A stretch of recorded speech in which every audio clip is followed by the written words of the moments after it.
What's up, y'all? It's Mike Holloway, winner of Survivor Worlds Apart, and you're about to listen to a podcast with two best friends that love to talk about the game that we all love, Survivor.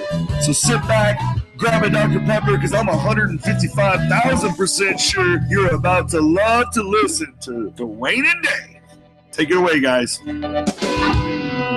Hello, everybody. Welcome to the show. I'm Dwaine. And I'm David. And we're just two best friends talking about the show we love, Survivor. After some technical difficulties, we are getting started on episode 3, recap and discussion and feedback and Miko's challenge and D&D challenge and all kinds of good stuff tonight. Thank you for those who hung around and didn't leave us.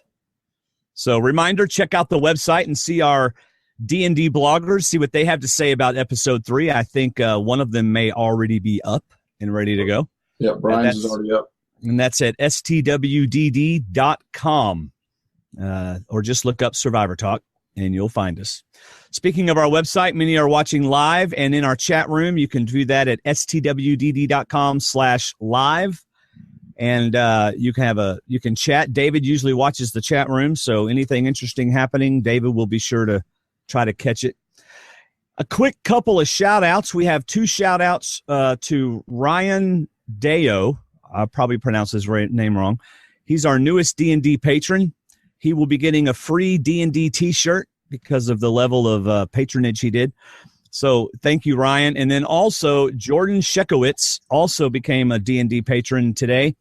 And we thank them both for supporting us for not that much. It doesn't cost that much. And like, if you want a candy bar, just say, you know what, I'm going to support D&D instead of that candy bar. And then you got it. Don't donate the candy bar because we certainly don't need that. No, I definitely don't need that. So, but it's the thought that counts. So. That's right. So how about the show, David? Did you enjoy it?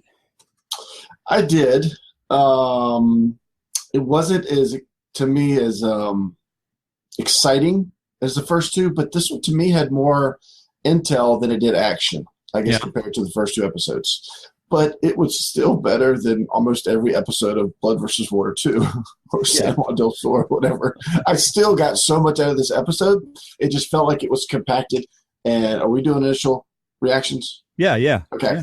One of my initial reactions was this episode was a reminder to me that we can't see the whole edit. Because there was 2 big moments, 2 big scenarios that I know we didn't see. And I just read online, PG talked about how Varner came back after the challenge and went to everybody. And we got none of that. And I think if we'd seen him go to everybody, I would have been worried. But the fact that he came back, a guy that couldn't wait to get back and play again, and just napped or slept or laid there, whatever, to me, it made me not worry that he was going home. I didn't figure that was in part of it. It was going to be one of the other 2. Yeah. And the other non-edit that to me, maybe it didn't happen, but Fishback went from being at the bottom of this alpha male tribe, happy tribe, the love tribe, to this new tribe where I thought he would have been so anxious to align with other people that he hadn't been tribed with yet. And we didn't see that. Instead, he turned into the Bion faithful. Uh-huh. You know, I really thought we'd see him like we had talked about Spencer being happy to get with anybody else to restart the game. I thought the same for Fishback, but we didn't see any of that. So I even wonder if that was included or if that happened. Otherwise, he played it well, realigning with those that he came over with to make sure he was part of that foursome. Right. So, but that was one of my initial reactions that I just got a big reminder that the edit is what they want it to be and not, we're never going to see everything. Right. So the Love Tribe promises something for everyone. Are we going to get a parody at some point? Tribe. All right. No, we're not. But I don't know why I hadn't thought about that before. That's a good one. Man, that's an oldie but a goodie. Yeah, but it's over now. I mean, there is no more Love Tribe. So at one point, so. I have 4 initial thoughts. Here's one of them. CBS, if you're going to tell us Varner had a meltdown, then please show us the meltdown. They refer to it later on in the show, but they didn't show it to us. Multiple times. Yeah. I mean, come on. If he had a meltdown, show us the meltdown. Because we've seen meltdowns, and that was what we saw was not a meltdown. Yeah. All I saw was very tight-fitting underwear on a very anxious man. And I was looking at his underwear. I was going, that's a really weird color design. But it was just sweat. So anyway, I have another one. When are they going to let some bathing? When are they going to give us some bathing suits already? My gosh, these poor people running around in their underwear. It's been 7 or 9 days, and they still don't have bathing suits. Get some bathing suits already. I have 2 more initial thoughts. Do you have any more you want to share before we get to mine? I got one more. For some reason, I'm having trouble with initial thoughts this season. I always forget, and I end up writing it down as I'm waiting for you to invite me to the. So it's not really an initial thought; it's an afterthought. That's right. My afterthoughts. A good call. I have initial thoughts. You have afterthoughts. Why does anybody trust Abby? I don't understand why people trust Abby. Tasha even said it. You don't know what you're going to get from Abby. At least with PG, she was indecisive. But PG was willing to work with whoever gave her the best deal. Right. You knew that coming from PG, and I believed PG was going to be loyal, like she said. I don't get it. Why are these? If you're going to drag her to the end, you're going to have to put up with a lot of mess. Yes. So, and I know you love it that she's on there every episode, but why? I don't understand why you can have how you think you're going to make it stressless through 39 days the whole time, because it's going to be hard. It's like I was trying to think of an analogy of how you scratch something and you can never. Oh, I know what I came up with. Dealing with Abby is like pouring cherry Kool-Aid on a light colored carpet. You can scrub it, you can wash it, you can vacuum it, you can shampoo it, anything you want to do. It's still going to be there, no matter what you say. That comment's always going to be with Abby. She's never going to forget it. She's never going to let it go, and she's going to use it against you whenever she wants to. Because I've got proof that cherry carpet stays cherry Kool-Aid stays on a carpet when it has to. But that's like a comment to Abby. Unless you're buttering up to her, making her feel like Miss Brazil, you're going to say something wrong, and she's going to take it wrong, and it's going to be over from there. So your best to bet is to not even be on the same tribe as Abby. Pray that she's on somebody else's tribe. That's my other afterthoughts. What's awesome is that goes right into my third initial thought. Abby Maria switches alliances more often than a one-legged duck loses balance during an earthquake. My gosh, I know. I'm trying to picture a duck because I said somebody in a duck cartoon today. So I'm thinking about the poor duck. But you're right. And you are never secure in your alliance with Abby Maria. Oh, it's initial and after. Same thought right there. You are never secure. Can you imagine being her boyfriend? It'd be like, okay, we're good today. Did I breathe wrong? It's like carrying a glass, a piece of china. Once you drop it, you're done. Yeah. There's no way you can put it back. All right. My last initial thought is another comment to CBS. CBS, we saw the hidden immunity idol the first 2 times you showed us. That's all I have to say. They showed it to us so many times. It's like, ba-dum, ba-dum, ba-dum. Well, that's it's almost like they don't feel the challenge is going to be interesting enough that they want to put that in the forefront. And the challenges are great so far. I mean, but it was good. They did kind of shove that down at us. Yeah. So the show starts off in the evening, night 6 at Takeo. Notice I didn't ask you to say it. Back at camp. I wrote it out. Takeo. I even wrote it out that way. Takeo. Good. Spencer's like, guys, I just want to thank you. Thank you so much. And then his confessional. There is hope if I can make the changes I need, be a better social player. Foreshadowing for later on in the episode. Right. People who have played again and changed have been rewarded. That's right. And I like how he told me, he says, you're not going to see me running around with any craziness, as if to say we have been running around in craziness, me and Shireen. So you're not going to see that. And like you said, I have to change. But, think about it. If you're hanging around with Shireen, that very definition of hanging around with Shireen on Survivor is running around craziness. Well, right. But we got after the first tribal council, we learned in Shireen's exit interviews that Varner came back saying, I didn't know who I was going to vote for. And Abby said, you were going to vote for me? So, see, there's something between Varner and Abby that we're not getting completely. We're getting more the softer side. We're not getting the side like she holds against Woo for voting against her. But then Shireen took that as Varner voting against her alliance. So Shireen went to Terry Dietz to try and straighten that out, even though Kelly Whitmore said don't do that.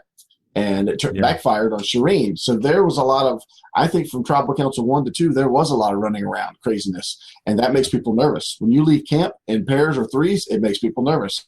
Right. By the way, I was just thinking, they just went to 3 tribes. That's what's. So, go ahead. What? No, I was done. So we have the 3 tribe flags. We have, where is that Takeo right there? No, that's the wrong ones. Here they are. There's the new Anchor. There's Bayon, and there's Takeo. Anchor or Angkor? Angkor. Come on, so now. You got to pronounce the tribes right. Hey, shut up. You can go to buffusa.com and buy a Season 31 buff, or all 3 of them, and get 10% off if you use the promo code SurvivorTalk10. So we hadn't said that in a couple episodes, so I just thought I'd throw that out there. Were you a little nervous when Terry Dietz said no fear of being voted out? No, because he's not on my challenge team. Okay, but that was one of those Survivor kisses of death. Yes, I even wrote that down. If one of us makes it, he even said, but he gave nice props to Shireen. He said if one of us makes it to the finals, that's a feather in our cap. Yeah, and we took out one of the smartest people, one of the biggest strategists in the game. And then he went to his little confessional. Man, we got the numbers on our side. Now Terry Dietz has a social game, and Spencer goes next. He's on top of the world. He feels comfortable. He's in good shape. Well, either Terry or Andrew needs to go soon because I keep getting them confused. In fact, I was saying something to someone else about who I thought was on the different tribes, and I said Savage or Dietz. I can never tell them apart. And they replied, "Oh, the old Savage Dietz comparison." So, well, I think he makes comments later on that are not good in his favor. Well, I'm wondering about Dietz, and I don't know anything about this, which is why I'm able to speculate. But I mean, didn't he get news? Well, if you know something, don't say anything. But his son had some issues. Was it while he was on the island? Do you think? I believe so. Yeah. He might leave. Oh, I don't know about that. I don't know, but I keep having this fear of any episode now he's going to get news and he's going to leave the island. I don't know. I'm just speculating. Mm-mm. That would throw a wrench in the new Takeo tribe. Yeah. So, all right. Day 7, the swap. Interesting that they showed us Probst saying to Tasha, always with a smile. Yep. I'm wondering why they showed us that. The false face, no matter what's going on, always smiling. Yeah. Anyway, and of course, Woo's like, we have our unity now, and when we win this reward, we're going to be even more unified because we got rid of Shireen, and that makes us awesome. That's my Woo invitation. Well, he's just saying the same things that they said at camp the night before. Everybody's going into the unity mode. Yeah, we did a good thing. Even though some people voted with her the first time, second time they voted against her because it's all for unity. It's all for good. Yeah, we're all good. And it could also be Probst asking questions about the tribe and saying, "Really, y'all were having trouble? Abby and PG are having trouble. Tell me something good. Woo? Oh, we're unified now. We're good. Okay, that's what we're going to use." Unified, because you're not going to like what I'm about to say next. Right. And then he asked Cass, "How's your tribe?" And Cass is like, "Great. This is really great. We're the love tribe here. We're just Jeff. If you break us up right now, you're going to have problems when we get back to the States. I'm going to find you and I'm going to hurt you." You know why we're not getting any Cass confessionals? Because she's not Cass on the island. She's some different woman out there. What happened to Chaos Cass? It's not needed yet. Well, she's not there. Right now, it's Love Cass.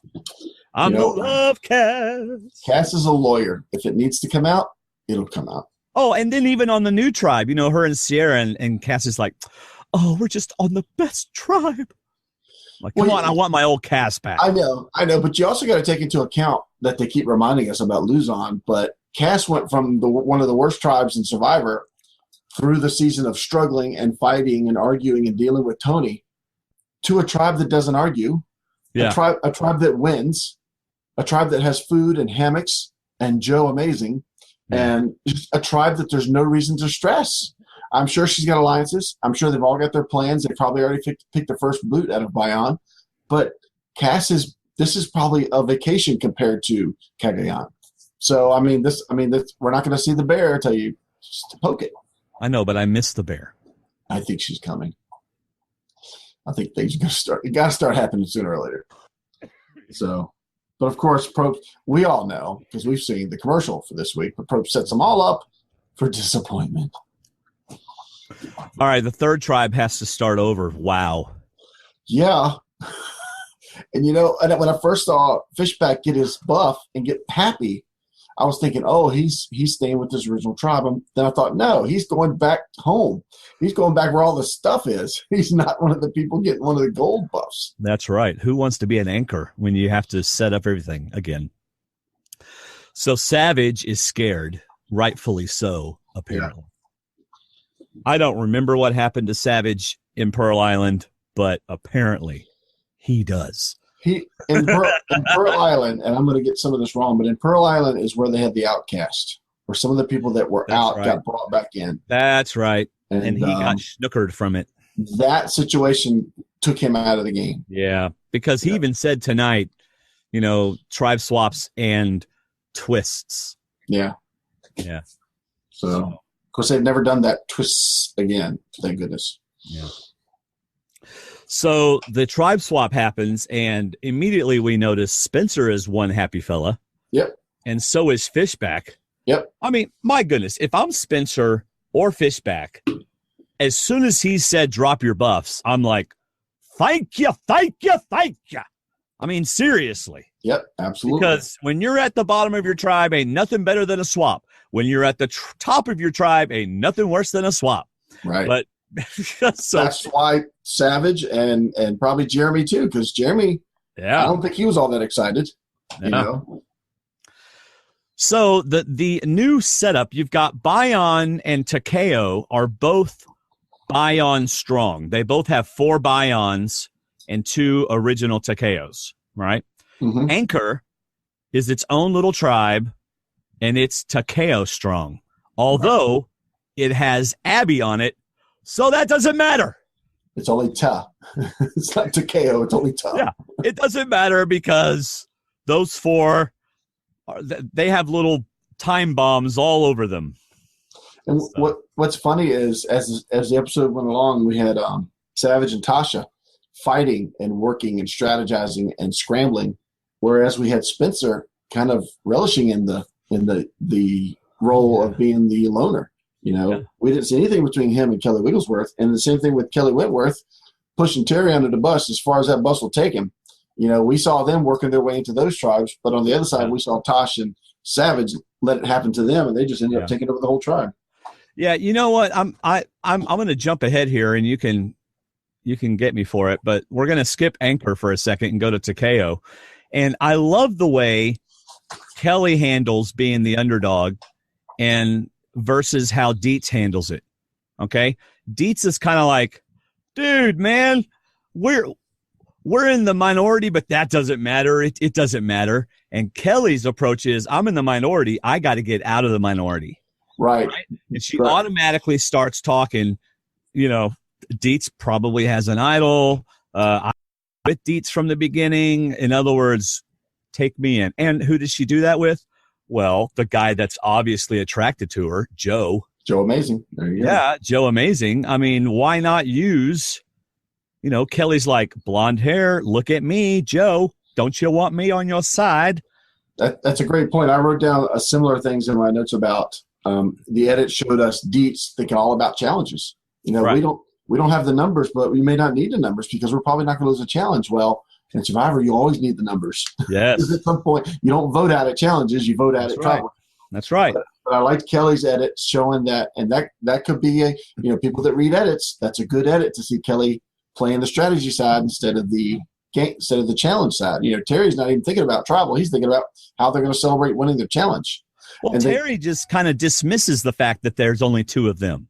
Right. And Kelly says, okay, there's only two of us. I can't stay in the minority here. I got to get out and get with the other four. Dietz is almost asking if this new tribe is my new life. We're six strong now. We're not 4 and 2. We're 6. But I like how Kelly let Joe ask. Oh yeah. What do you think of Dietz? Well, he's okay. He's a nice guy. I didn't really work with him though. Right. He was not in the social side, the group side, and then I just hope she didn't push too far when she was telling Sierra and Cass that he was always away from camp. I wouldn't be surprised if he had an idol, and just. I don't think she pushed. I hope she didn't. I hope she didn't. But what was dangerous for Kelly to do was the whole, rubbing her leg against Joe's leg, trying to flirt with him. That's probably. I don't know if she did that or not. I'm not claiming anything that. But imagine Joe's there and he's like, "Okay, I'm not voting her off." Well, I could vote Cass off, but I ain't voting Kelly off for Sierra. Well, if you're thinking long term, if you have to get rid of one, you get rid of Dietz, because then eventually Dietz is going to start winning challenges. That's right. So Kelly is somebody that wants to be loyal, wants to work with you, and she's not Dietz. So. All right. Well, then staying with Takeo, Sierra and Cass love their new tribe. Little love fest there. Mm-hmm. So there you go. Let's go back to Anchor Day 7. What's with the bat infestation? Are they trying to tell us something? That has been an unoccupied area for a long time. Yeah. They have no food, apparently, no materials, nothing. They're literally starting from scratch. When I was taking notes, I wrote little words. They did have flint. They said, "We got flint. Thank the Lord, we got flint." Yes. Brutal. No food. We have nothing. No materials. No bamboo. Just nothing. Nothing. And I don't know what Savage said to Varner, but it totally messed up my theory. I thought Varner was going to go to Savage like he did to Dietz. Yeah. And pull the old school, stuff like that. Instead, he's going to get on my nerves. Well, I wonder if instead of talking to Varner, Savage just kept bemoaning the fact that he was 2 of 6, and that he was, but even more so, all the work that he did chopping down trees and collecting at Bayonne, now he's got to do it all over again. Yeah. And they get there and there's like nothing there, and then, but I love what Wu did. It didn't matter for snot after a while, but I love what Wu did. Said, "Hey, can we just not be stupid? Can we just stay together? Let's not do anything crazy. Okay. Note to self, they're not going to stay together. That's right. Something's going to break it apart. And that something is a little dragon, but otherwise. Yes. But Tasha says, "I'm going to play the cards I'm dealt."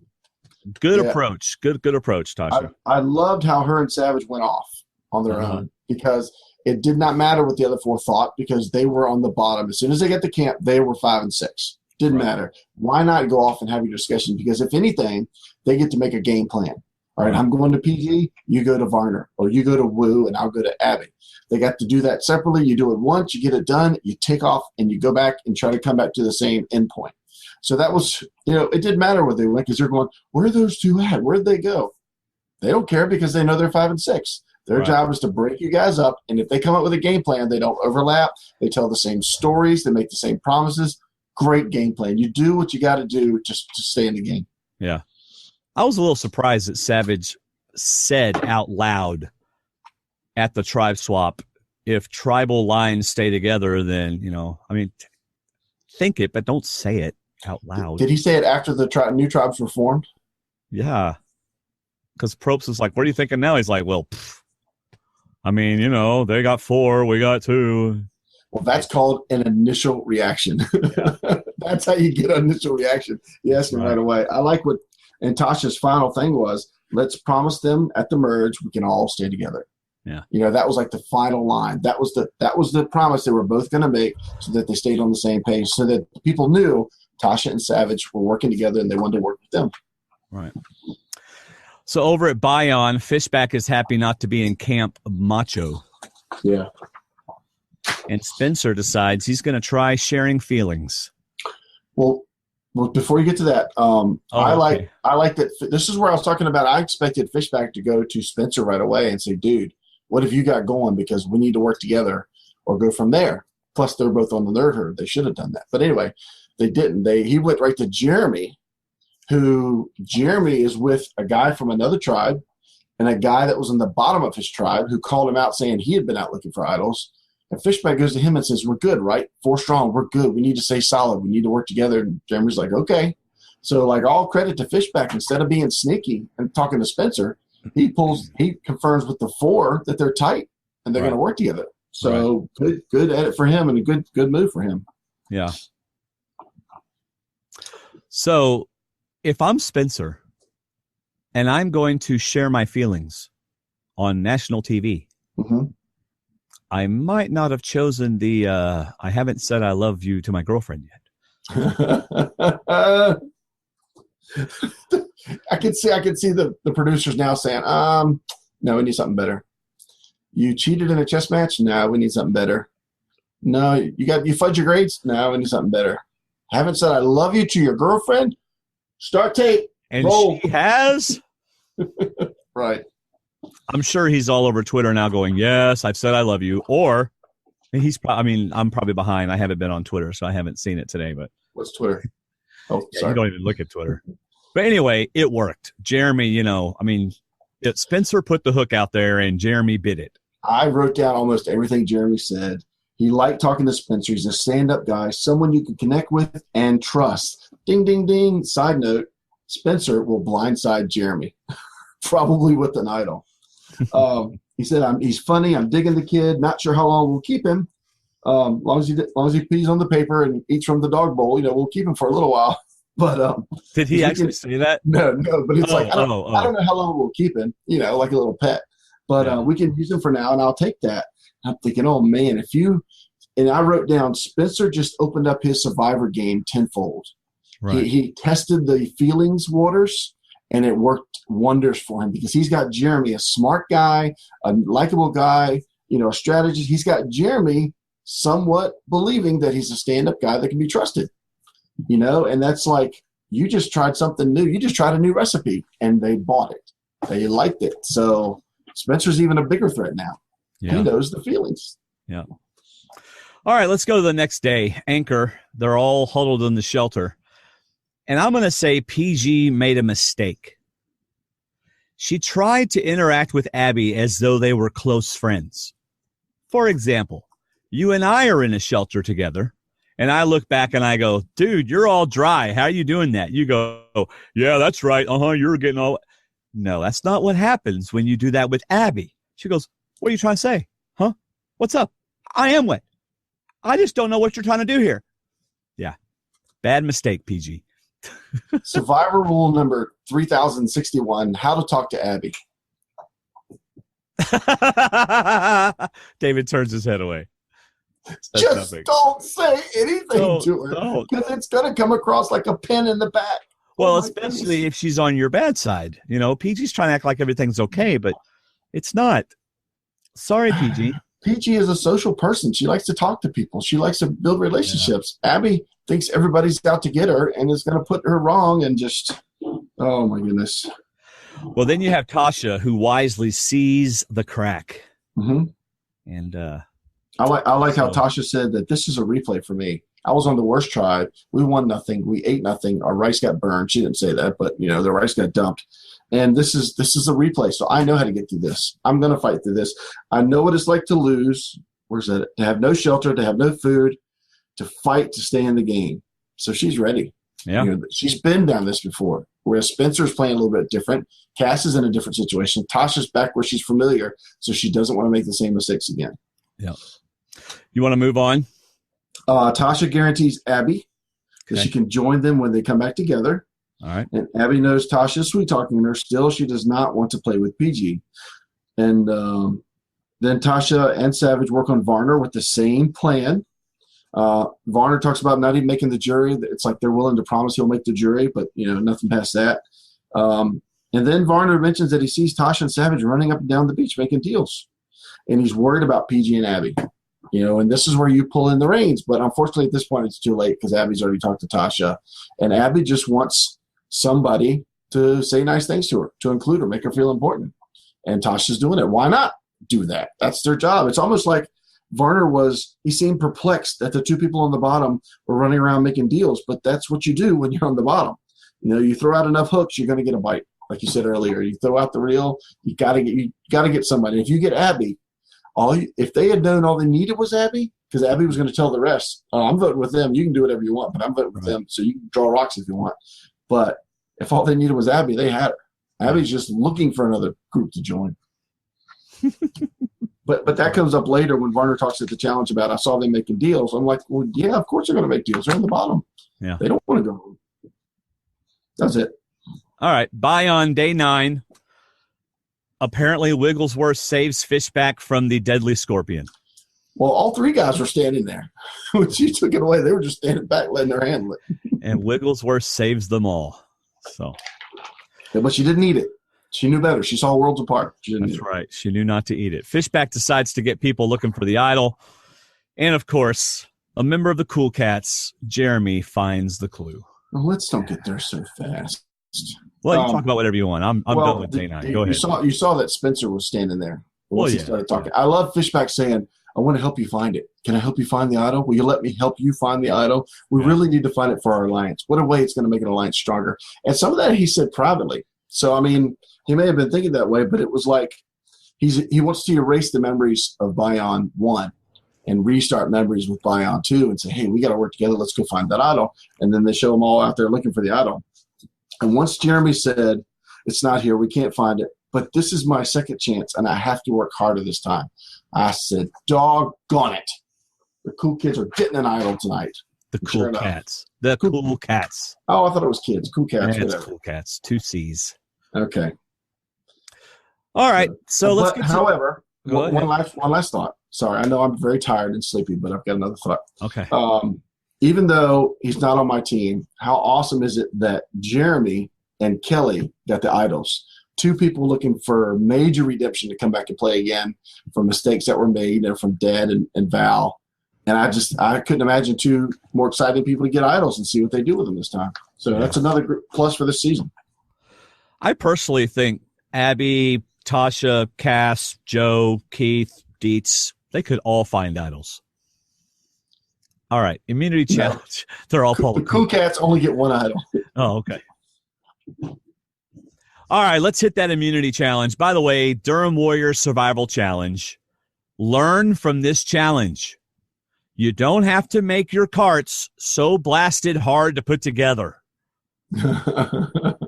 I mean, at the Durham Warrior Survival Challenge, that thing was to the millimeter, which may have been a bad thing. Have a little bit of leeway in there, like these did. So just throwing that out there. After I got the run through with the Dream Team, it went to the negative millimeter. Yeah. We're not getting those pins in. I don't even know if those other 2 would have even been possible to put together, which means your tribe won unfairly. But we won't go there. We got back to the pitch, and we were like, did we do something wrong? Because you guys are still here. You haven't even left yet. So. Yeah. All right, so 2 idols are up for grabs. You know what? I'm looking for the day when Probst goes, the first tribe to win wins immunity. The other 2 are going to tribal council. Mm-hmm. That'd be awesome. It could happen. I did notice there was no hidden immunity idol on the anchor 3rd box. Right. So I don't know. And we've also got people on there that have no idea what that is. So because only 2 people now know that there are hidden clues, not idols, and that there are idols at challenges. That's right. So it was funny when Jeremy got his. It looked like he was like, potty break. Yeah. Okay. Oh, yeah, because he squatted down behind the box. Potty break. Okay. It was funny because the second time I watched it, for some reason I thought it was Savage, but it was Fishback saying Jeremy. He called for Jeremy to finish pulling the cart, and Jeremy had already left. Right. So of course they're not thinking that. Why would Jeremy leave? He's certainly not getting an idol here at the challenge. Next season. Well, season 33, they'll think that. Absolutely. Uh-huh. From now on. All right, so Takeo, man, on the part where they get the cart over the obstacle, Takeo just kicked butt, man. Yes. It's just done. Yep. So, anyway, Joe and Cass killed the puzzle. Just awesome. Oh, my goodness. Oh, yeah. Joe's a puzzle king. And then Bion, surprisingly, I didn't think Bion was going to win that one, and they did. Well, Gracie called it. She said there's no way Anchor's going to catch up or even going to win second place because they're the team that have nothing. They've got nothing supporting them. They're going to be dead and tired and sitting through all that rain. So she called it. I'll give her credit. That's true. You know what they should have done for the Anchor tribe? You have your own private hut with a deluxe meal. It used to be the Splash Shack. That would be kind of cool, actually, if they did that. So you know what would have been cool? What? Don't give them buffs yet. Just give them designations, and then they compete. Whoever wins the challenge right then with the new tribes gets to choose which camp they want to go to. Oh, that's a good idea. Back to Bion, back to where's my paper? Takeo. Or you can go to Anchor, which we're not telling you anything about. You should have seen. It could or they go to, and his eyes instantly looked for his paper. I'm going to write it on this table. That's what I'm going to do. Because when I finish with a paper, I drop it on the floor. But that would have been neat. And then say, or Anchor, which we're not telling you anything about. It could have a hut. It could have nothing.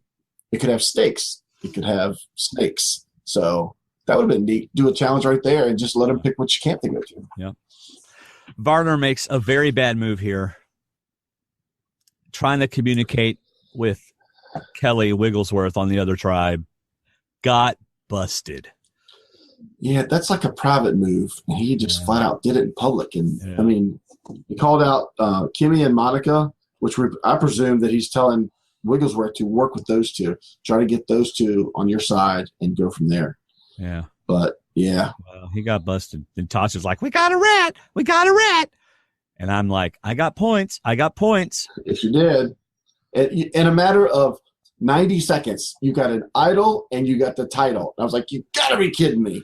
The idol and the title. That's right. Wow. And, of course, Probst is not going to let him go. No. What was that about? And now, this is the supposed meltdown that we didn't get to see all of. Yeah, I know. So where was that meltdown? So who knows? All right, so they're back at Encore, all kinds of scrambling going on. Now, my thought was, and apparently what? Go ahead. Go ahead. Wu. To me, Wu pulled almost a sub-alliance type moment. Well, do we still have the alliance that we agreed on when we got to camp? That we're going to vote these two out? Do we still have that? And Varner's like, of course we still have an alliance. And why haven't you made a deal with me? Because we made a deal when you said we vote out one of them two. Why else do we have to make more deals? And this to me this is alliance management where you got to keep Wu in the know. You got to keep Abby in the know. And PG is going to trust you no matter what. But to me, this is not good group management when you're not keeping Wu in the circle. Even if he doesn't have an opinion or he doesn't have a strategy about it, keep him in the circle so that these moments don't come up. Because you don't want to air dirty laundry in public, and which Wu did. He kind of pulled it out saying, do we still have a deal? So now everybody's like, Varner's making deals with everybody. We can't trust Varner. So that was bad.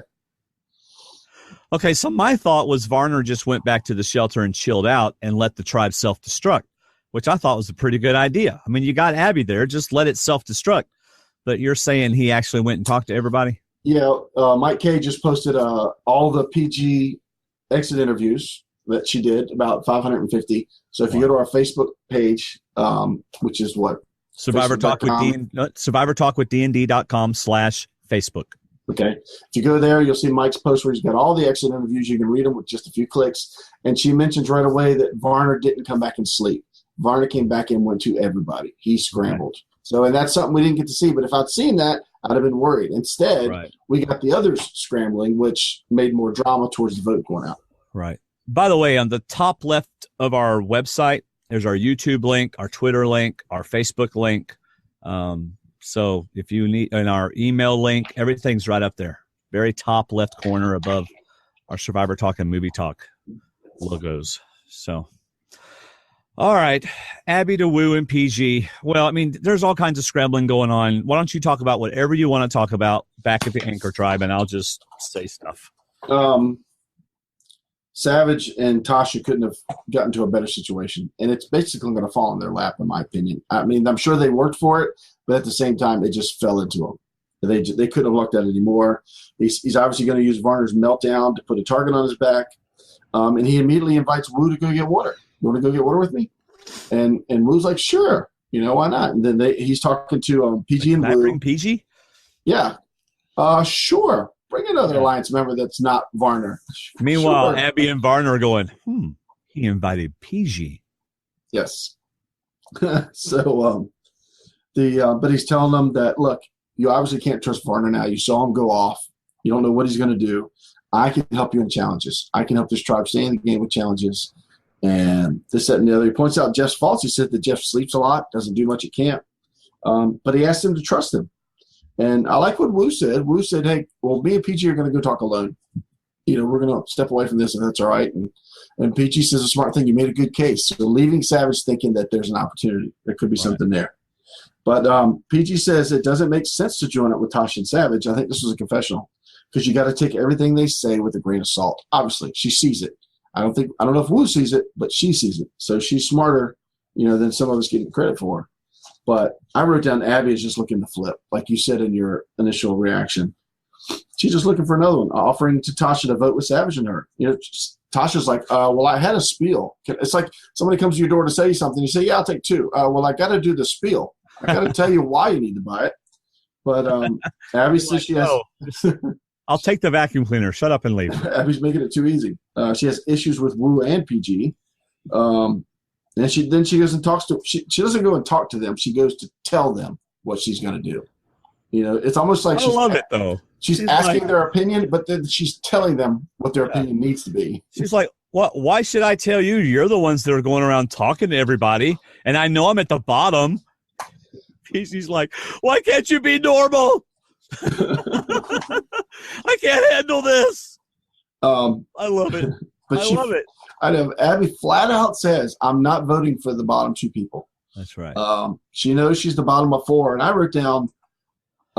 Someone is still not tending to Abby. Someone is not babysitting. Because Shireen's gone. Shireen was babysitting the Abby. But okay, hold on. I take issue with the babysit Abby comments. Okay. Why do you think Abby – I don't think Abby needs babysitting. I just think you just need to be careful and make sure you're on her good side. Well, that's what I mean by babysitting. You make the baby happy. You keep the pacifier in their mouth. You keep feeding them. You put a blanket around them when they get cold. Okay. You make them feel comfortable and happy. Babysitting isn't just watching someone. It's making them content, making them happy. That's what I was referring to. So you can take all the you want, but I'm going to take it wrong, however you say it, and I'm not going to trust you anymore. So, but I wrote down. I just want you to realize that you're the one that said Abby Maria needed babysitting, not me. Oh, yeah. That was me. Okay. All right. I said whoever wants her to stay is not making her feel important, obviously. But at the same time, being fourth of those four is still better than being 11th of Bayon because she's not just third with those two. If she goes back with the other group, she's number 11. She's the first boot. So, but I wrote down that Abby does not negotiate. No. She would not make a good hostage negotiator. She tells them she is voting with them. Yes. So they can tie it or they can join her. And she has no respect for them, I wrote. And she talks to them as if they're new players, as if they've never been out here before, as if she does everything. But it's interesting because this actually becomes PG's downfall. Because PG gets upset and just decides they're going to go after Abby. And then, of course, Savage goes and tells Abby. And this, PG kind of wrote her own exit story here. Because it was still Varner at this point. As far as we can tell, Abby was still voting Varner. And then PG does what Shireen did last week. Shireen went to Terry Dietz. Dietz went to Varner. PG goes to Savage. Savage goes to Abby. Right. And tells on him. So you're right. It was the same thing. And then Savage is like, this is so easy. How did this get to be so easy? Yeah. And I would be like Varner. I would be so frustrated that the two people that are at the bottom that should be leaving are actually in control of the vote. They're deciding who goes. Yep. But this is where I wrote down. Tasha says, with Abby, you don't know what you're going to get. So that's the one you keep. But then with PG, it's just indecisive. Can't make up her mind and needs guidance. But PG's willing to go with reason. PG is a talker. She's a negotiator. She'll talk about stuff. Whereas Abby is one way one day and way another day. You don't know which Abby you're going to get. So, but those are notes I wrote. Unbelievable that the 2 have power over the 4. Yep. All right, let's get to tribal council. Notice they had PG separated from her original 3 Takeo. If I'm PG and I go into tribal council and they tell me to sit there, I go, why are we even having tribal council? Obviously, you are setting me up for going home. So, PG, isn't it historical that the 2 on the bottom should have trouble? Yeah. But why are you asking me that question? Varner, how many times did he say Savage and Tasha will be the deciding ones? The ones that were on the bottom are now on the top. He wants to make it very, very clear that is what has happened. Which only confirms Abby's decision to join them because they're on top. So go with the people in charge. That's right. And Varner says, I have no idea what's happening. Only names thrown around are mine, Abby, and PG's. Savage and Tasha. Sausage and cabbage. Yes. Have gone from the bottom to the top and are making tonight's decisions. And then they get the what do you call it? The begging, I guess, or the to keep themselves. PG pledges to be loyal. She's, when I give my word, I'm loyal. And Abby is a committal person. She wants to be anchor strong. Because I'm a committal person. Right. But in a few more weeks, anchor will probably be no more. So, but anchor strong. But we didn't get Varner's, plea.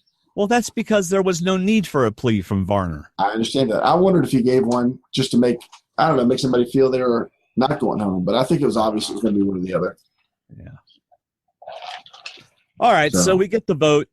Once again, Wu is blindsided along with PG. Yep. Has Wu been on the side of the vote yet? No. I don't think so. No, the first one was Venus, which was his friend. The second one was Shireen, which he voted for Abby. And this time he voted for Abby again. And Abby points out at the end of the episode, that's 2 times you voted for me. No, second time you write my name. Second time you write my name. Like, oh, yeah, I keep records. Yeah.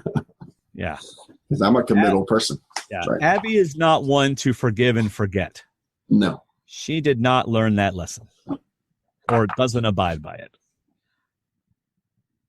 All right, so let's get to our listeners' thoughts on the episode 3. We start off with Lazarus, and here we go. Laz again. My, I had a sinking feeling in my stomach that Jeff was going to go home. That was the most I've been amped for an immunity challenge in a while. Super psyched. He is still there. Anchor needs to pull their blank together. I'd like to see them not lose, but it seems like they are destined to lose with their situation. Sadly, it appears that Abby has latched on. I honestly think that Abby makes at least top 5 at this point. Ooh, that'd be fun. Mm-hmm. It is going to be horrible. She has more mood swings than the entire cast of the last few seasons. Hopefully, Jeff is smart and angles Abby to vote Wu if they lose again. Jeff has had her back so far, after all. She was ready to cut his throat. Slick grab by Jeremy. Jeff is overplaying, though. He should have never tried that lip message. I agree. And Varner knows it, too. Notice that even with Steven in a better position, they still gave him dodo moments. I'm doubtful he makes the merge, but who the heck am I? Peace, guys. Thank you, Lazarus. What, David? Oh, David's coughing. What do you think was a dodo moment? Because I thought he was just playing up to Jeremy. No. When he couldn't chop the big thing. Oh, that was just a can't do moment. That was kind of a dodo moment. I mean, the way he kind of handles the knife. Yeah. Like watching somebody who can't throw a ball try to throw a ball. Yeah. So. Gotcha. All right. Next we have Brian Marin, and David's going to read it. His feedback title is Feedback for Survivor 31, Episode 3, a.k.a. The Abby Show. Hey, guys, a quick side note. I'm sure you noticed, but was Terry trying to do the happy dance in that confessional? It was terrible, and he needs to stop before it becomes a trend. Hashtag crappy dance. I think he was churning butter. That's because when I watched it today, that's kind of what he was doing. Anyway, the pre-merge has turned into the Abby Show. The drama she creates can be entertaining to a point, but she's a great example of how the game is sometimes harder when you have to work with some kinds of bad players. She's emotionally volatile and lets the rage drive her strategic game. Great point. Is it really worth the risk and effort to work with someone like that in your alliance, especially when there are other goats available that don't have rabies? That was my initial afterthought. I couldn't agree more. Is it worth it?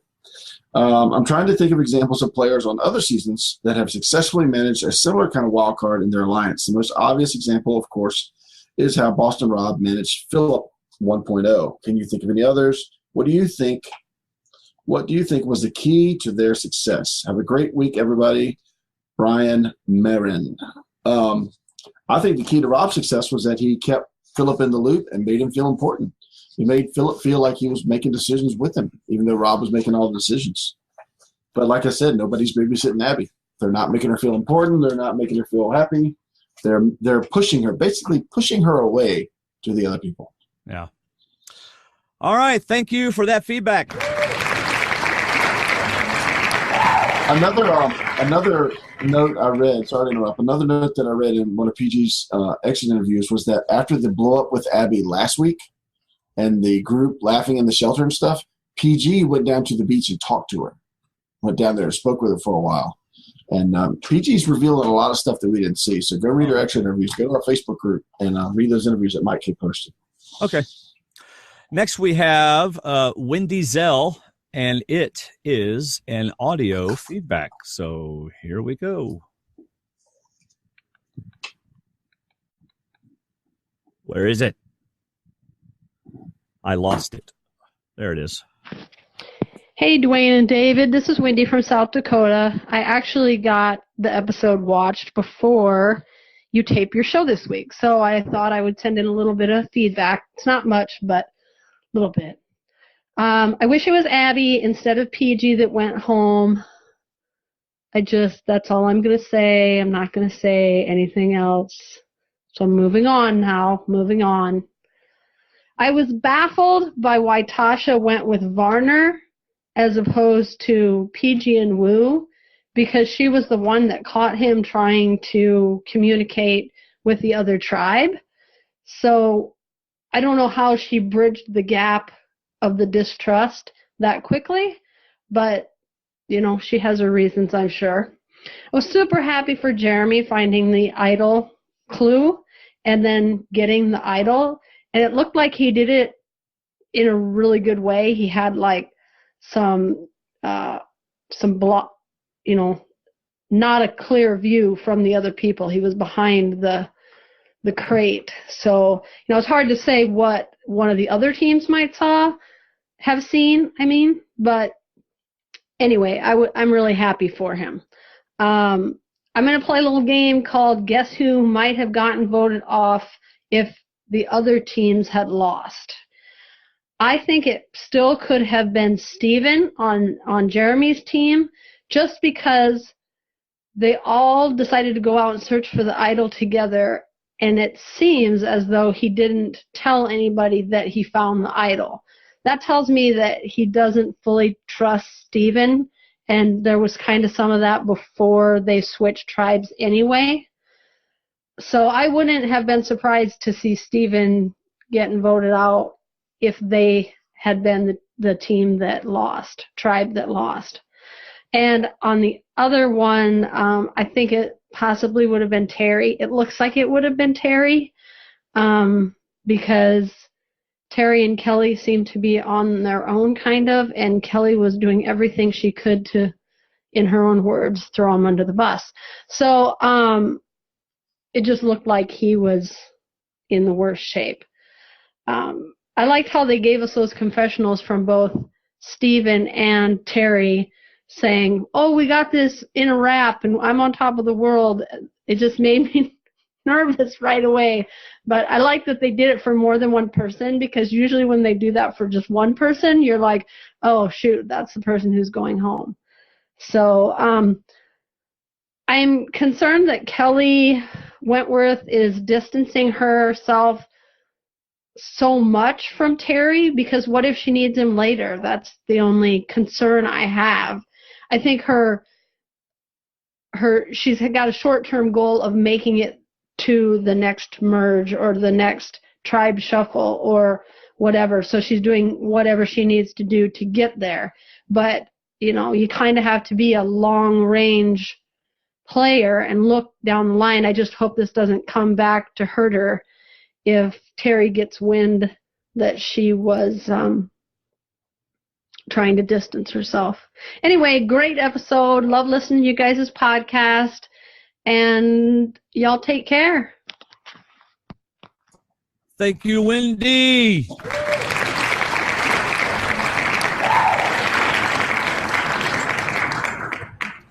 Yeah, I agree about Bayon, because I don't think Fishback had totally sold himself, especially after the Spencer-Jeremy conversation. I could certainly see Jeremy going with Spencer instead of Fishback. But and I agree with the other thing, because I thought it was neat that the edit showed us Joe, who is kind of seems to be the leader of that little group that's still there, more so than Keith and Cass and Sierra. But Joe talking to Terry about challenge wins, but talking to Kelly about strategy. Right. We didn't hear him talking to Terry about Kelly, but we did hear him talking to Kelly about Terry. Yeah. So I could see Deets going as well. Okay. All right. Next we have Will Dennison, Will the Giant Ninja. I will be reading his. What's up, guys? It's Will from Wonder Lake again, a.k.a. the Giant Ninja.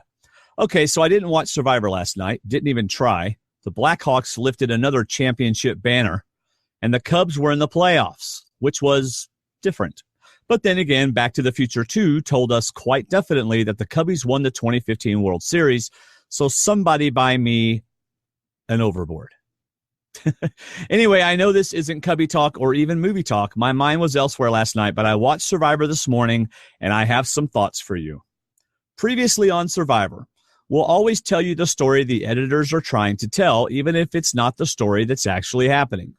Thus, their ongoing efforts to show us that Tasha needs her second chance and that she'll pray for forgiveness later, and are huge tells. Tasha is long for this game. Like I said, Taco Tribe is dead. Tribe swap. I love this move by the producers. What I like about 3 tribe seasons is that the tribes always get bigger. 3 of 6, 2 of 7, 1 of 12. But this is something that the players shouldn't have seen coming. I expect them to continue as 3 until either 16 left or 14 left, and then to swap again back to 2 tribes before the merge. Or maybe an early merge and then an unmerge, only to merge again. Wow, those are interesting thoughts. I like those. 3, Taco Tribe is officially dead.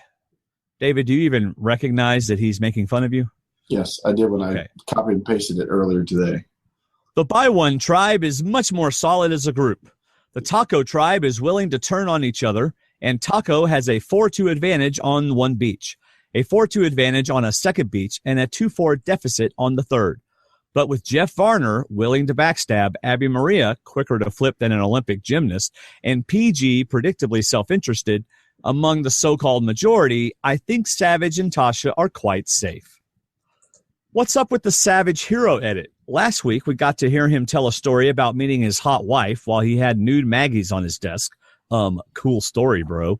And this week, we're going on the "Oh no, Savage is in trouble" music, even though we already know that Abby and PG can't agree on the color of the sky, much less who to vote for. I hope that the Savage hero edit is just Probst throwing his BFF a bone, but I'm starting to be scared that he goes the distance. Jeremy has a dilemma. Is he loyal to his 4-2 advantage, or does he work with Spencer? I'm thinking the latter. We've seen too much of Spencer deciding to play the social game not to get a payoff, and we heard Jeremy tell us how much he likes Spencer. I think Jeremy, Spencer, Fishback, and Monica start working together with Wigglesworth and Kimmy on the outs. After all, By One is up 4-2, but Jeremy wasn't even working with the other 3 he's sitting with. His bro-liance is elsewhere. Speaking of the bro-liance, Joey Amazing got a good draw. He's there with Keith and Terry, who, let's be honest, is pretty much the same guy as Savage. Most Survivor seasons, there are a couple of players who I can't tell apart. This season, it's Savage and Terry. Which one's which? My Cassie seems to love him, and I love me some Cass. And Wentworth is willing to work with anyone in a Sandra Diaz Twine-like as long as it ain't me approach. Joe's got his legs in this game. He's a near lock for the jury. Look at my Cassie killing that puzzle. She rocked it in anger and anchor. Well, he calls it anger and anger tribe. If you want to win a challenge, I'm not sure that having Wu handle puzzle duties is the best strategic decision. How long did he stand there trying to figure out how to make a piece fit with nothing holding it up? A while. Not for nothing, but Jeff Varner was trying to play Survivor, and Tasha shut it down. She kind of pulled a Garrett Adelstein there. Not exactly, but close enough that I kind of chuckled. Anyway, bad look for Tasha, in my opinion. I guess it worked, put a target on Jeff Varner, seemingly, but it looked bad. I didn't like it, and I'd like to see her go. Unfortunately, it's not going to happen. 3 episodes in, 3 chances to get rid of Abby Maria, 3 times the tribe made the wrong call, oi, oi to the V. Oh, and 3 times they voted out a strategist. What's up with that? Seriously, though, Abby is an unreliable alliance member. She's quick to turn on you, and she's way too quick to anger. I would have voted her out by now.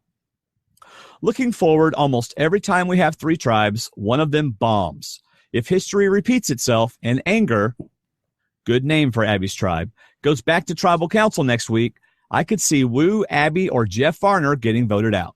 I'll call it and say we're going to lose our 4th original taco in a row.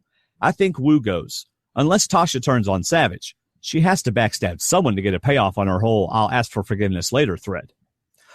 Well, that's all for now. Great season so far, and I'm looking forward to more of the same. Go Cubbies. Reverse the curse. Worst to first. Anybody can have a bad century. Hashtag. Or hashtag anybody can have a bad. Later, peeps. Will at the Giant Ninja.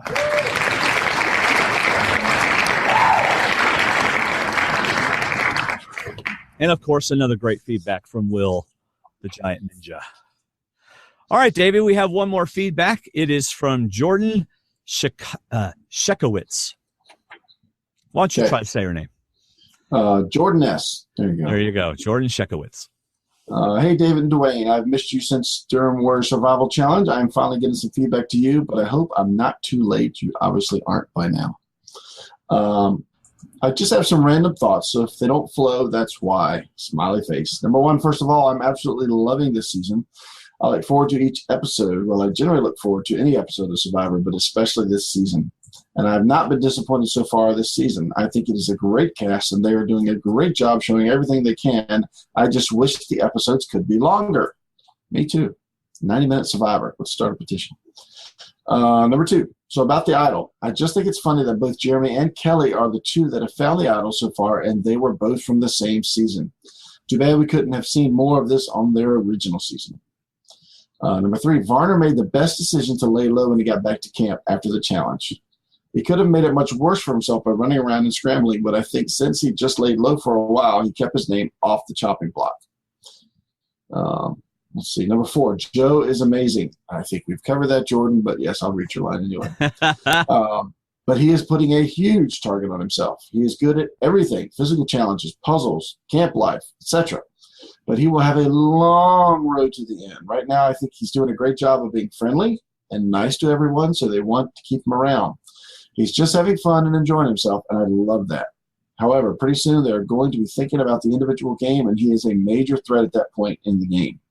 I think if he makes it to the merge, the first time he loses individual immunity, they will want to get him voted out because he might not ever lose anymore, and he might go on an immunity run. They won't want to give him the chance to do that. He will need a tight alliance to help him throughout the individual part of the game. Number 5, Spencer and Terry had a great conversation. I think she meant Jeremy. Spencer and Jeremy had a great conversation. I enjoyed seeing Spencer trying to connect to him outside of the game instead of just trying to make an alliance. I hope he can continue that and learn from his past mistakes. This is his second chance to prove he's learned something, so hopefully he uses it well. Actually, it's like his third chance because he had to learn something in that early tribal council. Number 6, Kelly throwing Terry under the bus was the idol with the idol was hilarious. That's great for her, but she has to be careful.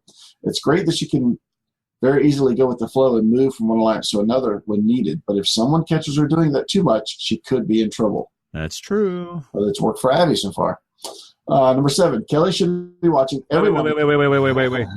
For the record, David just compared Kelly to Abby. Go ahead. No, I said that style of play. So you're saying Kelly's and Abby's style of play are similar?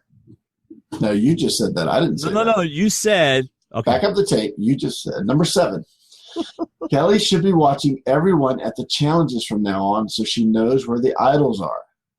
Unfortunately for her, that last challenge kept them all so busy the whole time that she had no chance to check on anyone else in the other tribes until the puzzle, which was obviously too late. I hope she's out there thinking and consciously making an effort to watch the other tribes during the challenges because she knows that the idols are hidden at the challenges now. Tasha and Savage quickly went from the bottom to the top, and Varner was really trying to get that point across the tribal. I think he was trying to speak to the other 3 to open their eyes to see that even though they are in the majority as far as numbers, they aren't the ones calling the shots. Hopefully, since PG is gone, they will be a little more united and be able to work together and get along better now. What do you think the reaction is going to be at the first challenge next week when they see that PG is gone and not Savage or Tasha? Surprised? Yeah, shocked. Truly shocked. Number 9, Steven is definitely in a much better position now than he was before. He got very lucky in the switch, but he needs to find one person he can align with and he can completely trust. He has a much better chance now than he did on his original tribe. He's lucky Joe was on his tribe in the beginning, so they never lost. I think Jordan's a big Joe fan. So, number 10, Wu still has no idea what's going on in the votes, just like last time. And then Abby cracked me up. That's the second time you wrote my name down. I love her confidence even when she just got some votes at Tribal Council. She has no fear and no negotiating skills. Sorry it's so long. I had a lot of thoughts about the episode and a lot to say. Jordan. Thank you, Jordan. Thank you, Jordan. I do believe that the idols are only hidden at the challenge if the clue was found and only hidden for those tribes. Yeah. Otherwise, we would have seen a hidden immunity idol on Anchor's challenge, and we didn't. But if you're at the challenge and your group's already at the puzzle, and I'm not doing the puzzle, I'm going to turn around and see if I can see any packages sitting on the thing. Sure. And I might even go grab it. Are you going to go run across the field and grab it? I might, but I would give it to somebody else. Just to say, That would be hilarious. I didn't want one of them to have it, so I'm going to give it to so-and-so. Wouldn't that be hilarious, though, if, like, Kelly just sprinted to the front of the challenge and Probst was like, Kelly, where are you going? I bet Jeremy would. I bet Jeremy would look across, and if he saw something, he'd grab it. Yeah, probably so. All right, so we have a new segment. It's called Best in Show. This is David saying who stood out above the rest. And so, David, who is best in show, buddy? I thought who was best in show this week was Tasha. I think the way she handled Abby, the way she handled PG, and the way she handled Lou. I love that they went off, just the 2 of them, like I said, and made their plans to attack the 4. They did get fortunate, and some cracks were drawn. The Varner meltdown gave them an opportunity to stick their foot in the door. But then after that, the rest of the KO tribe just did the rest to themselves. Right. You know, they fell apart and they couldn't pull themselves back together. So, I mean, Savage was a little depressing, being so depressed, but I understand he was having flashbacks to his season. But I thought Tasha did well, and she kept the smile on her face. She kept up the front. So she's my pick for best in show this week. All right. Well, because I'm not going to pick the same one you did, I'm going to have to say Spencer.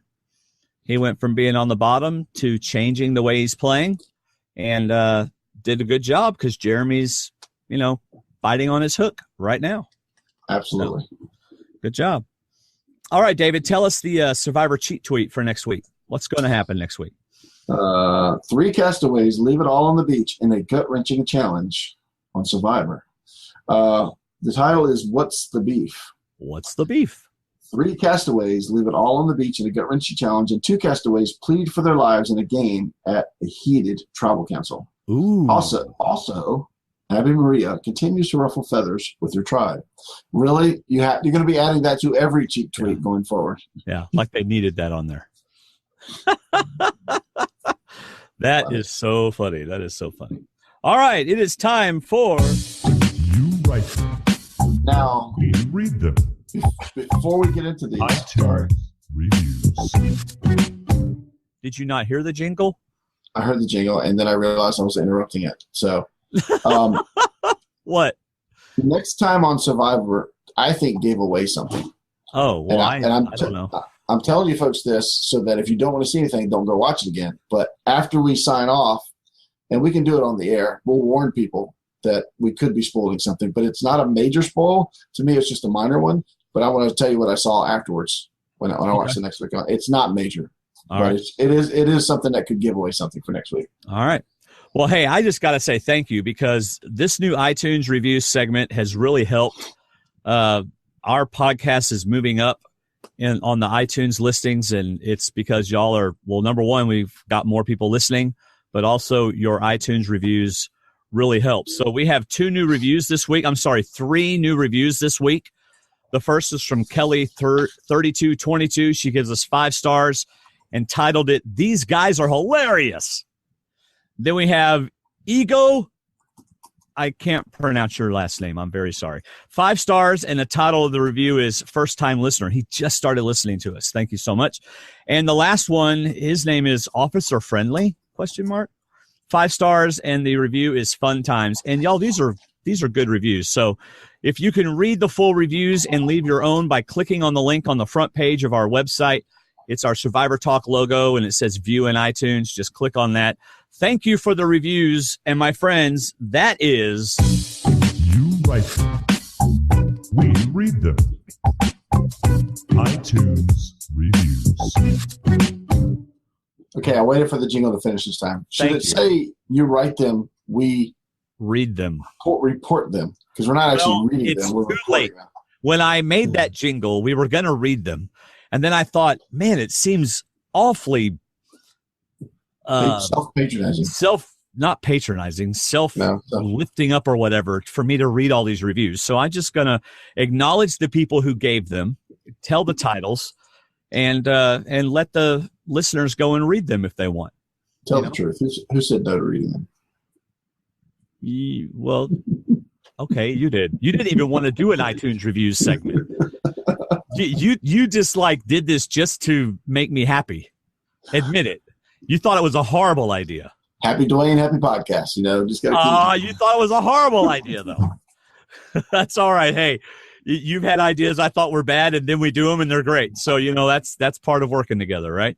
That's right. So, well, this idea was never a bad idea. It is time for Mikkel's Challenge. It is time for Mikkel's Challenge. All right. David is winning 20-16. Lousy jerk. You want to read what he wrote at the top because mine got printed on Christmas movie quotes quiz, and I didn't. Before I had to change the color of my print because my black ink is run out, so I had to print it in blue just to get. Oh, really?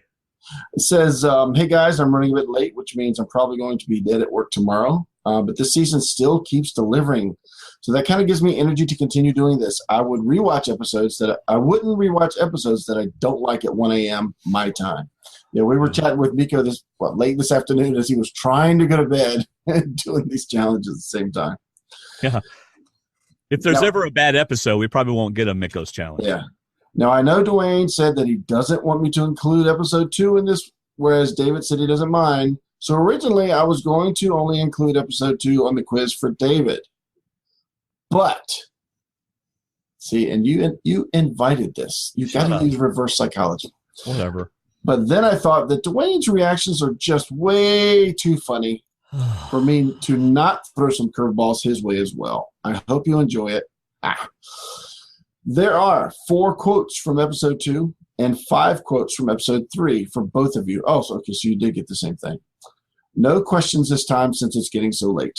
Yeah, it's probably he's probably already getting up, get ready for work. So, however, episode 2 quotes are worth 2 points since they're actually going to require you to remember something. I'm sorry, but they all require me to remember something. I have the worst memory. For example, my tribe thing, I have to write down who's on my cool kids tribe because I don't remember. And I had to write down on the Anchor tribe, I had to put a T beside those who were on Takeo and a B beside those who were on Bion because I don't remember. I have the worst short-term memory in the history of memory. I sent you this color-coded thing in our chat. You didn't send that to me. Well, in a chat. I can't have 8 pieces of paper up here. I actually broke down the new tribes in former Takeo and former Bion, and then the Cool Cats and the Nerd Herd. And they're actually really even. Yes, David finally said it wrong. Yay! Takeo, right? Takeo. KO. What? Oh.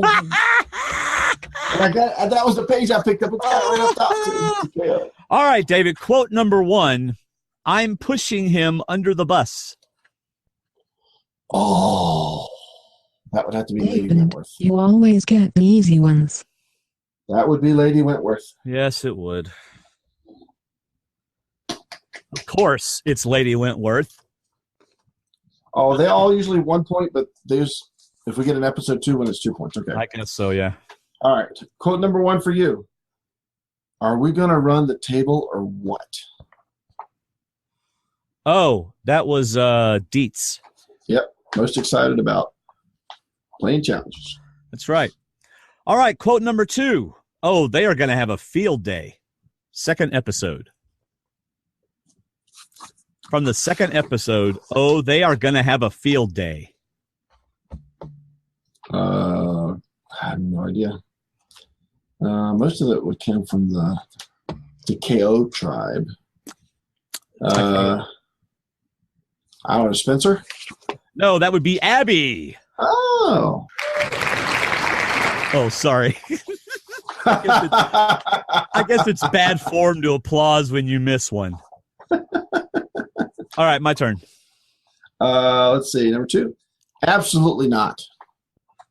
Second episode. Absolutely not. That's the reaction he wanted. See? Absolutely not. Second episode. Trying to remember if I can remember when this person said that. Abby. That is wrong. Oh, who was it? It was Woo. Woo? Oh, yeah, I remember. Yeah, I remember. When did he say it? I was trying to remember when he said that. He was talking to Spencer and Shireen. Oh, that's true. That's true. All right, this is going to be brutal. Oh, that was Woo when they got to their new campsite. Is that right? David, you are correct. Thank you very much. Mm-hmm. Quote 3. Must be a hard one. I hate this place. Oh, that was Varner. I know. I'm not sure exactly what he was doing out there on the beach. No, I don't even want to talk about it. And I think I couldn't tell if the camera was blurred or his hands were blurred. His hands were blurred. But he was not happy. And he was wondering why there was lightning everywhere. All right, number 4. I don't think there's any reason to speak about it in code. Second episode. That was Spencer. Who was he talking to? David, you are correct again. Ooh. It was at Tribal Council. Oh, okay. I just remember seeing his face when he said that. All right. Quote number 4 from the second episode. Oh, this don't suck at all. What? Oh, hold on. Narrow it down. Which tribe? Oh, this doesn't suck at all. This is bad because there's dead air time. Oh, this doesn't. I mean, I don't want to give you any hints or anything because you don't like when I do that. But which tribe would that have come from? I don't know. Which tribe was not doing bad? Would you shut up? See, I only narrowed it down by half. Gosh. All right, hold on. Let me look. Oh, that would be Keith. No. Oh, who but was you're it? Close. Kimmy. Who? Kimmy. Oh, okay. All right. We're in a really, really good spot. It's either Dietz or Joe. And he already gave Dietz a comment, so I'm going to say Joe. That is correct. Woo! You know, I'm so happy for you, David. Where's that applause? You're doing really well, David. I'm so happy for you. Hey, but quote number 5 says it all. Okay. Things can change overnight. This episode. That would be PG. That would be correct. Very good. Quote number 6. That's not how I wanted to start this second chance. Oh, you're going to hate this. That was Wigglesworth after she lost that challenge to Probst. That is correct. Way to go, David.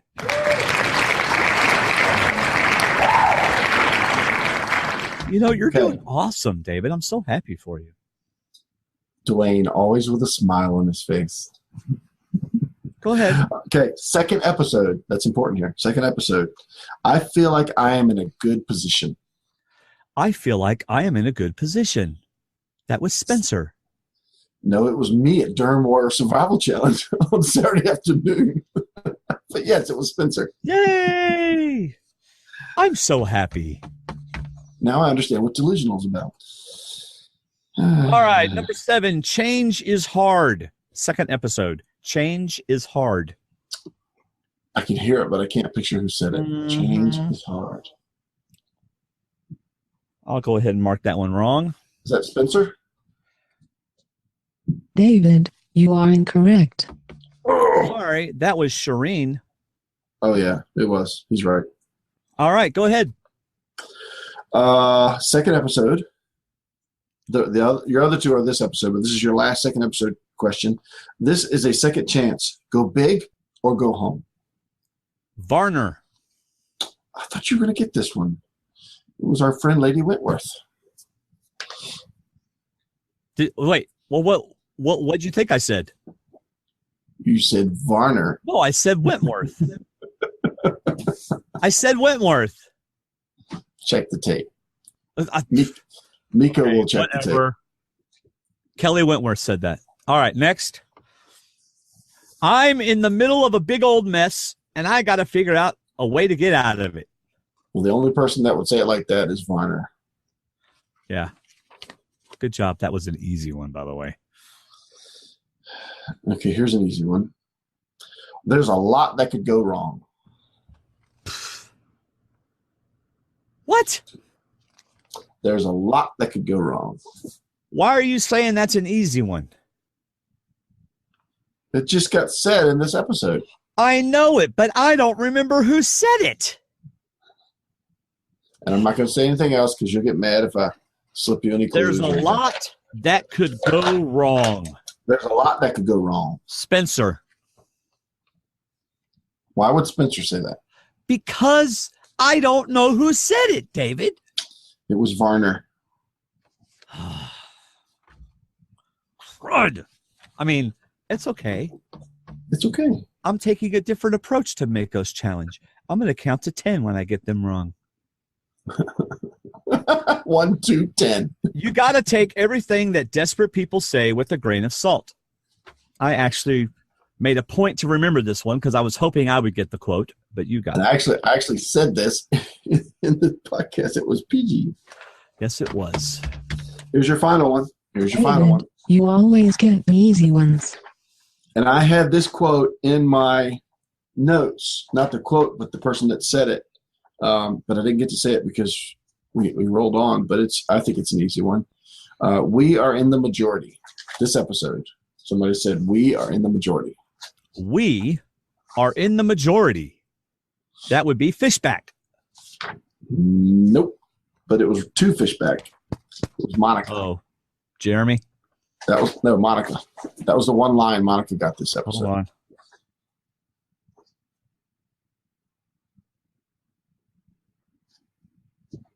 Uh-oh. Lost you. Can't hear you. Can you hear me? I cannot hear you at all. Talk? You can't hear me? Yep, now I got you. Okay, Now I got you. good. Now I got you. All right, so who was it? That was Monica. Monica? She said something? She did. She said it right when Fishback was saying, we're still good, right? We're still good, What locked the in. heck? And she slipped in. We're in the majority. Since when does Monica say anything? I had that in my notes because that was one thing she said to say that Monica was in the episode, and we went right past it. All right. So, David, how do we do on? Hey, I actually won this week. Steve Helling and I won this week. Dominated. We had 87 points, and the Nerd Herd had 68 points. Whoa! I will be updating the Survivor D&D challenge. What, sir? Actually, only 58 points. Why? We only had 58, not 68. It says 68. Oh, does it? I wrote down 58. Okay. And the overall score is within 26 points. That's one person having a good day. 275 to 249. The Nerd Herd is still up, but that's shaky. That's very shaky. Yeah. And I love how our tribes are divided because Bayonne is 3-3. We're even on that one. Takao is 4-2. It's Bayonne and Takeo. Oh gosh, I'm not doing that on purpose. And Angkor is 3-3. So two tribes are completely even, and one is 4-2. Yeah. And now that one of the evens is 3-2 our way. So we really drafted a very down the middle teams there. Yeah. That's pretty cool. So I'll try to get that site updated tonight so you can go and look at your players' scores and update your own if you're playing alone at home or with a friend at home. And, of course, if you're playing as part of our Facebook group, then Andy Westover will have that updated. So thank you all for tuning in tonight. We have the best and most amazing listeners anywhere, and that is you. Thank you. And watchers, because YouTube is getting a lot of views now, whereas we didn't used to. So that's awesome. Of course, a huge thank you to our D&D patrons who support us monthly with as little as $1 a month or as much as however much they want. So they also enjoy some decent patron perks. So thank you very much if you're doing that.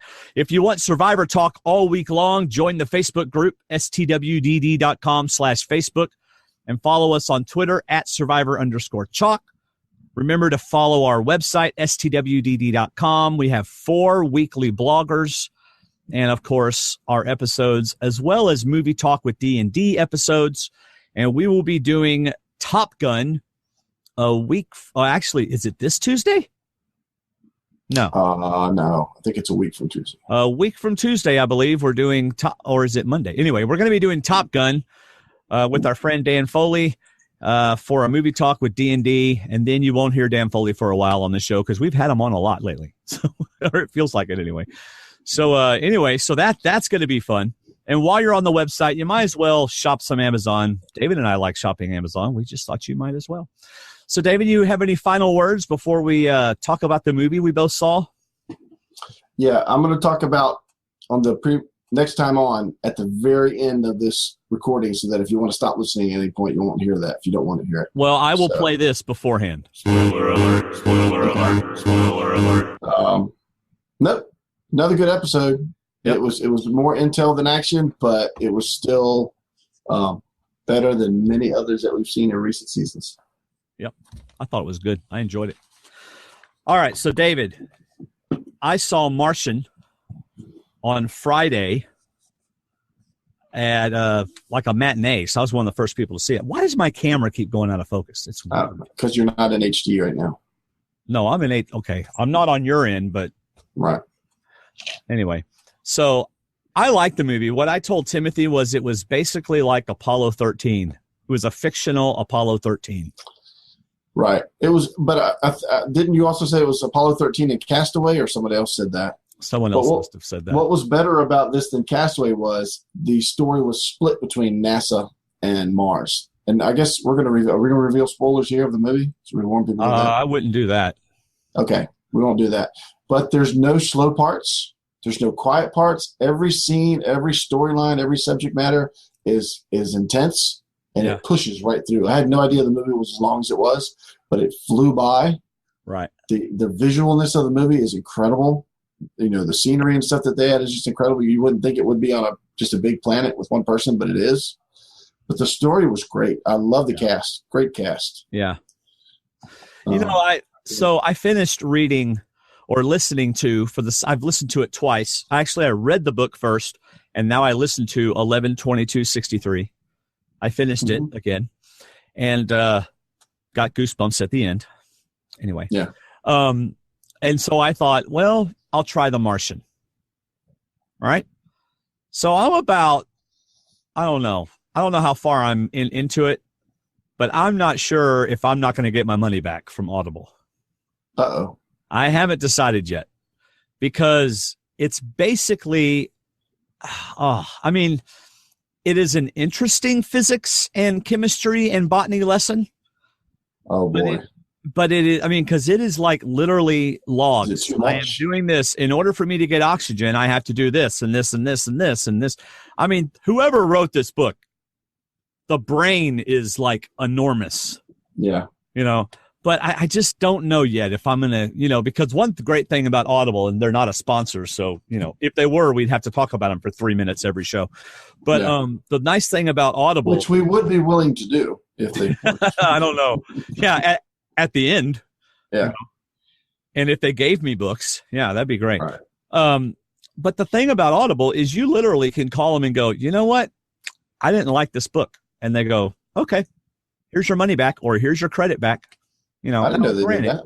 Now, granted, you know, I mean, you want to be honest about it. Yeah. You know, so, but I honestly don't know if I'm going to be able to finish this book. So. Yeah, I just finished 11/22/63 as well for the first time. Did you like it? I did. I kept thinking, why are we going down this story direction? Why are we going to this story direction? But man, he just you go back and you think that was important, or like that changed something right there. You know, it's just anything he puts in there, you think he's going to on some tangent that's not going to go anywhere, but it comes back. And it brings you back to the story. It almost harmonizes with itself. And it amazes me that he can write that and write Mr. Mercedes at the same time. Yeah, Mr. Mercedes was good. I really enjoyed Mr. Mercedes. I actually like Mr. Mercedes better than the second book in that trilogy, which I think is called Finders Keepers. What trilogy? Well, he's doing a trilogy where it starts with Mr. Mercedes. The second book is Finders Keepers. Oh, okay. The third book he hasn't published yet. Finders Keepers was a good book, but it was different than Mr. Mercedes, and so it kind of threw me off. So I was expecting, it's kind of like you're expecting lemonade and you get tea. Oh, okay. You know, so it was a little different for me. Was it still good? Yeah, but it was, but I was disappointed in it, so I don't think I'll read it again. Well, I'll tell you something I'm not disappointed in. What? A buddy at church was telling me about finishing Gotham. I started watching Gotham, and then there was a conflict on the DVR. I know you don't watch superhero stuff, but I finally got back. Gotham was on Netflix, and I wiped out the season in a couple of days. It was incredible. But Daredevil, he's asking if I started watching Daredevil. And for those of you that like superhero stuff, Daredevil is pretty close to form to some of the original Daredevil comics. It's violent, it's gritty, it's dark, and it's so good. I mean, it's just really, really good. It's got a good cast. You know, it's as good to me as House of Cards. Is that what it's called? It's House of Cards with Kevin Spacey, the political show on Netflix. I stopped watching that one. I still watch that one, but on a different type story, obviously, because it's a Marvel thing. But I really enjoyed Daredevil. I'm watching that right now. I didn't watch Gotham because it was just too dark. So it is dark, but that's what makes it good. It's not necessarily Daredevil. Yeah, you might like it. It's dark in a different way. Yeah. You know, it's Gotham is definitely dark. Like everything's at nighttime, it seems like. Yeah. But the Daredevil's just dark in a different way. All right, so I'm honestly not feeling very well tonight. So let's go ahead. So for the last 2 minutes, yeah. Spoiler alert. Spoiler alert. Spoiler alert. Spoiler alert. That's so annoying. Next time on Survivor, and I'm sure a lot of people saw it and caught it, but it looks to me like we can tell who wins fishing gear at the reward challenge. Because if you watch the next time on, you see Savage walking down the beach with what looks like a spear and flippers and fishing gear. And they didn't have any of that stuff at Angkor. Yeah, they did. There were flippers, I know, at Angkor. Oh, there were? Yeah, because I saw them tonight and went, wow, they have flippers. Oh, I thought they said they had no supplies and no nothing. Well, they didn't have supplies to build anything. Yeah. But no, but I saw what are they called? They're not called flippers. You put them on your feet. Are they called flippers? Yeah. Only flippers. Yeah, I saw them. They were black. Yeah. Okay.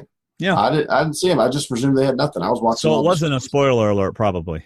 No, so we can probably take it out. All you people that, no, I'm not taking it out. But all you people that thinking you were going to get something spoilerish, sorry.